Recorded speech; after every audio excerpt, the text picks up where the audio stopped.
I need to finish out a few things in my old John boat here. Just a few things, trim stuff. It's ugly, but it works. Had people ask last year about me doing a video of how I built this thing, and it's just not fancy enough to do a video on, but I'm promising people I do a few things. But I was just getting ready next week, go fishing somewhere. I'm not really sure where and what sort of tactics, techniques I need to use, but I'm going to keep it simple because the whole world ain't simple. And it got me thinking about another subject about fishing and where it's went, and not the technology stuff, because I'm doing a video on that too. But that's part of it. It costs so much to go fishing. Now with gas, it's just crazy. So I'll be back and talk about that in just a minute. I am D.W. Verts, Hickbilly Outdoors. Pretty damn fine middle of July day. We'll talk about some of this stuff.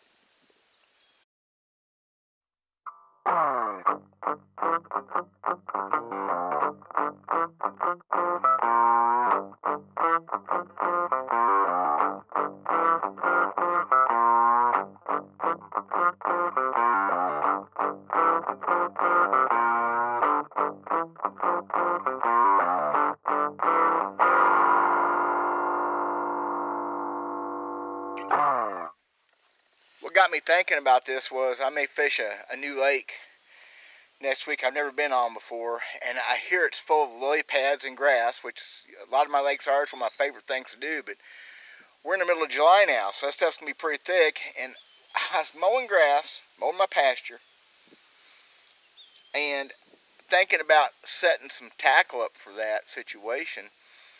And what got me thinking was these tungsten weights, the heavy, heavy weights that you need for punching and getting that heavy grass. I mean, we used to use 2 half-ounce bullet weights, whatever. But those tungsten weights, I've got them. The price, and oh my gosh. So, and the price of all tackle, all baits, and everybody thinks you have to have the high-dollar stuff. You young guys that are watching this, which there's very few of y'all, I'm sure, never know how good you got it with modern tackle. Rods especially, reels pretty close, but you know, reel just stores line. I will never own a $200 reel. The only reason I own any $150 reels is because I got them really cheap. Got them on sale. Fishing rods, boy, a $100 rod nowadays will get you a long ways, and you don't even have to have that much. You guys got it made. But the elite stuff that happens, the elitism in fishing and bass fishing especially, just blows me away. Looking at new bass boats this past winter and spring, and getting priced as high as $87,000 for not even a 21 footer with a deuce and a half. Not even power poles. No power poles. No 12-inch depth finders. $87,000. Then it costs $4 and about 30 cents right now, 35 cents around here right now for gas. Just taking my John boat fishing is something I want to think about, because I'm not rich. Hell, I'm not even flush. But the elitism, the things that people think they have to have the best, and where this sport has went, and I mean all the outdoors, but well, I mean, when bows started getting $700, $800, $900, you got to be kidding me for a compound bow. At least a recurve longbow, you say it's handcrafted, but still, it's ridiculous. And every year a guy buys a new bow because he has to have the best, fastest thing. And I've killed deer with 140 feet per second recurve. 140 feet per second. The deer died, didn't know what it got killed with. Same thing with fishing. The fish don't know you're throwing a $25 lure or whatever. I saw a video on YouTube the other day. I didn't look at it because it's talking about a $700 swim bait. What fool spends $700 on a lure? Not this fool. And I'm a fool. Pricing a bass boat this spring, and I got a pretty good price comparatively from a friend of mine. If I ever went back to new, I'd buy from him. He tried hard. But you got $20,000 with depth finders on these boats. And I did not price my boat that way. I priced my boat with 2 $1,200 depth finders, which is crazy, because I've never had $1,200 in depth finders on my boat with 3 depth finders on one. Never had close to that. Nuts. But maybe the biggest thing that got me was these trolling motors. You know, I know things change. My first trolling motor cost me $80. But I'm pricing bass boats, and what trolling motor do you want on? Everybody's doing this, all these Minn Kota knockoffs. That's all they are. I mean, Minn Kota invented all this technology. Pulse modulation, batteries that last a lot longer, spot lock, built-in transducers. Minn Kota invented all that. But Minn Kota's not brushless. But anyway, I'm a Minn Kota fan. I always have been. I was a Minn Kota fan when Minn Kota wasn't cool. Minn Kotas were Walmart trolling motors when I started using them. They were better than Motor Guide. They were better than anything else in those days. Just a fact.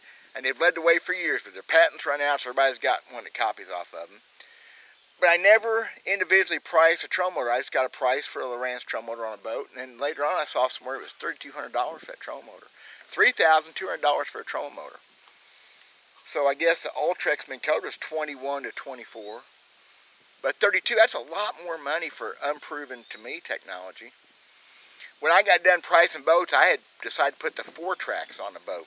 The old-fashioned trolling motor I've caught fish with my whole life, the old-fashioned design, with a solid mount, solid shaft, quiet, for $1,600. $1,600 bucks. There's new trolling motors going to be coming on the market pretty soon. I've got friends in the industry still. I did this for too long. Power Pole, what I hear is coming out with a trolling motor. And Power Pole, everything they do seems to be good stuff. Our charge system's supposed to be over the top the best for thousands of dollars. I hear that trolling motor is going to be over $4,000. But apparently it's going to set the industry upside down, inside out, butt over tea kettle. It's going to be great, wonderful for over $4,000. It better be better than great and wonderful. It better fix my dinner when I get home, breakfast before I leave, and better fix me some sandwiches to take on the road. Ain't going to happen to me. Guys, I'm poor. And does that make me callous? Maybe a little bit. Jealous? Jealous ain't the word. A little sorrowful for what I've done with my life, but I can't afford the toys other people have. Maybe. Whatever. I'm over it mostly. I decided I wasn't going to get a boat this spring because money and this new technology and all this stuff just ridiculous. I'm not going to get took. Not when I catch plenty of fish the way I fish now. So this new trolling motor is supposed to be absolutely so much better than what everybody else has for over $4,000. I don't know, maybe over $5,000. People that I know told me they didn't. It was all leaked information, except it's a pretty cool deal. I've got cool deals. I designed boat stuff years ago. It's in use on every pontoon and tri-toon today uses something that I designed. Yeah, whatever. It don't mean nothing. I never got paid for it. I never will. It's a concept. I have designed stuff on bass boats over the years that if they ever come out with, I think could work. How come power poles don't come out of the back of the boat? How come they don't fit inside the boater's room? How come that don't happen? Because they could charge you another $5,000. They could charge you $10,000 for power poles, or whatever, Raptors, whatever they are, that come out of the back of the boat so they don't stick up in the air in the way. How come nobody's thought of that? Or have they? You heard it here first. You heard the power pole trolling motor here first, maybe too. I don't know. I'm done. Elite people. Stuck on themselves people. That's what I don't like. And not everybody's that way. Brand new trucks, brand new SUVs, pulling brand new bass boats, fishing all over the place, and I can barely pay my bills every week, and I work and have my own business and fish out of my aluminum tin can, my teeny tiny bass boat, and I catch a lot of bass with one depth finder on the front. And I didn't have it turned on right. It's not working. It just does what it does. Okay, there you are, y'all. I'm done. Nobody's going to watch this anyway, so screw all you elitists.